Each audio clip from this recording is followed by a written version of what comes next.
ബംബിളി മാസം നമ്മളെല്ലാവരും കഴിക്കുന്നത്, എന്നാൽ അസാധ്യ രുചിയുള്ള ഒരു ഇനം പ്രത്യേകമുണ്ട് കേട്ടോ. അതിനെപ്പറ്റി നമുക്കൊന്ന് പരിചയം.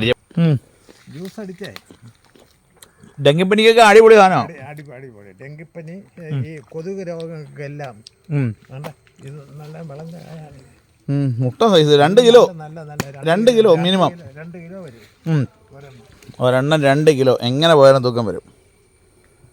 ബംബിളി മാസം എന്നല്ലേ അറിയപ്പെടുന്നത്. ബംബിളി മാസം അതായത് നല്ല ബംബിളിങ്ങ പോലെ നല്ല കുട്ടപ്പനായിട്ട് ഇങ്ങനെ നിൽക്കും. ഭയങ്കര ടേസ്റ്റും. അതേപോലെ തന്നെ യൂറിക് ആസിഡിൻ്റെയൊക്കെ പ്രശ്നമുള്ളവർ ഇത് ഒരുപാട് വാങ്ങിച്ച് ലൈറ്റായിട്ട് സ്റ്റോർ ചെയ്ത് വെച്ച് എന്താ പറയുക ജ്യൂസ് പോലെ ആക്കി കുടിക്കുന്നതൊക്കെ ഞാൻ കേട്ടിട്ടുണ്ട്. അങ്ങനെ അതാണ്ട് ഒരു കർഷകൻ്റെ അടുത്ത് പോയി എടുത്തതാണ് ഇപ്പോൾ ഈ ഒരു വീഡിയോ. നമുക്ക് വീട്ടിൽ സ്ഥലപരിമിതി ഉണ്ടെങ്കിൽ നമുക്കൊരു വലിയ ചട്ടിയിലോ ഡ്രമ്മിലോ ഒക്കെ നിർത്തി കായ്പ്പിക്കുന്ന ഇത്തരത്തിലുള്ള പഴച്ചെടികളൊക്കെ വെക്കുന്നതിൻ്റെ കൂട്ടത്തിൽ നമുക്കൊരു ബംബിളി നാരങ്ങ അല്ലെങ്കിൽ കമ്പിളി മാസം എന്നൊക്കെ അറിയപ്പെടുന്നുണ്ടെങ്കിൽ ഇതിൻ്റെ യഥാർത്ഥത്തിൽ നമ്മൾ പറഞ്ഞ് ബംബിളി നാരങ്ങ എന്നറിയപ്പെടുന്ന ഈ ഒരു ഐറ്റം നമ്മൾ ഒരെണ്ണം വീട്ടിൽ വെക്കണം. പലരുടെയും വീട്ടുകളിൽ കാണും. എന്നാൽ ഇതിനകത്ത് ചുവപ്പ് നിറമുള്ളതായി ഈ ഇനം. ഇപ്പോൾ എന്ന് പറഞ്ഞാൽ ഒരു ഏകദേശം പിഞ്ച് പരുവാണെങ്കിൽ പോലും നമുക്ക് ദാണ്ടെ കൈ കൊണ്ട് തന്നെ വെച്ച് പൊളിച്ചെടുക്കാൻ പറ്റുമെന്നുള്ള അതിൻ്റെ ഒരു പ്രത്യേകത.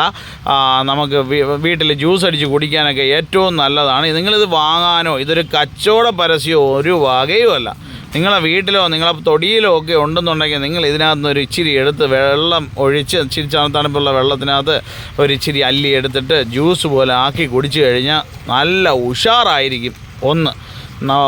ഉടനെ ഓടിപ്പോയി ഒരു നാരങ്ങയൊക്കെ മേടിക്കാതെ തൊടിയിലുണ്ടെന്നുണ്ടെങ്കിൽ നമുക്ക് ആ തൊടിയിലോ പറമ്പിലോ ഒക്കെ പോയി ഇതൊരെണ്ണം എടുത്തു കഴിഞ്ഞാൽ ജ്യൂസാക്കി നമുക്ക് പിള്ളേരൊക്കെ വരുമ്പോൾ പിള്ളേർക്ക് കൊടുക്കാം. പ്രായമുള്ളവർക്ക് യൂറിക് ആസിഡിൻ്റെ പ്രശ്നമുള്ളവരൊക്കെ കുടിക്കുന്നതായിട്ട് ഞാൻ കേട്ട് ഒരുപാട് രോഗങ്ങൾക്കൊക്കെ ഒരു പ്രതിവിധിയായിട്ടൊക്കെ കണക്കാക്കപ്പെടുന്ന ഒരു ബംബിളി നാരങ്ങയായത്. കണ്ട, ഇത് കട്ട് ചെയ്യുമ്പോഴത്തേക്ക് പിഞ്ചാണെങ്കിൽ പോലും കട്ട് ചെയ്തപ്പോൾ ഒരു പിഞ്ചാണെങ്കിൽ പോലും ദാണ്ട് ഏകദേശം ഈ രീതിയിൽ നല്ല അടിപൊളിയായിട്ട് നമുക്ക് ദാണ്ടെ പിച്ചി പറിച്ച് നേരിട്ട് ഉപയോഗിക്കാൻ പറ്റും. നാരങ്ങ വിഭാഗത്തിൽ ഉള്ള ഈ ബംബിളി നാരങ്ങ നല്ല ഒരു വളർത്താൻ ഷോയ്ക്ക് വെക്കാനാണെങ്കിലും നല്ല വലുതാക്കി നിർത്തി ഒരു വലിയ നീല ഡ്രമ്മിനകത്തൊക്കെ എടുത്ത് നല്ല വൃത്തിയാവണ്ണം നിർത്തി നമുക്ക് 2 കായൊക്കെ കിട്ടുമ്പോൾ പറഞ്ഞറിയിക്കാൻ പറ്റാത്തൊരു സന്തോഷമൊക്കെയാണ് അല്ലേ.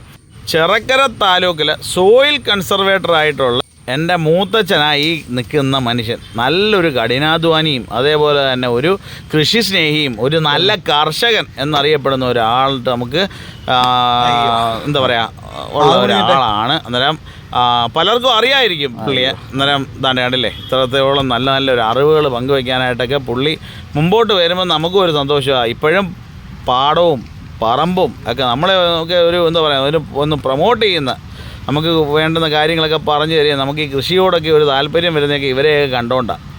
മനസ്സിലായ? അത് മാത്രമല്ല ഒരു പരിധി വരെ ഒരു സാധനവും പുറത്തുനിന്ന് അത്യാവശ്യം വേണ്ടുന്ന സാധനം ഒഴിച്ച് ബാക്കി എല്ലാം കൃഷി ചെയ്ത് ഉണ്ടാക്കി കഴിക്കുന്ന ഒരു മനുഷ്യനാണ്. കണ്ട, അതിൻ്റേതായ ഒരു ചുറുചുറുക്കുമൊക്കെ പുള്ളിക്ക് ഉണ്ട് താനും. അന്നേരം ഇതേപോലെയുള്ള ഒരുപാട് വീഡിയോ നമ്മളെ ചാനലും പേജിലും ഒക്കെ കിടപ്പുണ്ട്. സമയം പോലൊക്കെ ഒന്ന് വന്ന് കാണാൻ ശ്രമിക്കും. നമ്മൾ ഡെങ്കിപ്പനിക്കൊക്കെ നല്ലതല്ലേ കമ്പിളി നാരങ്ങ?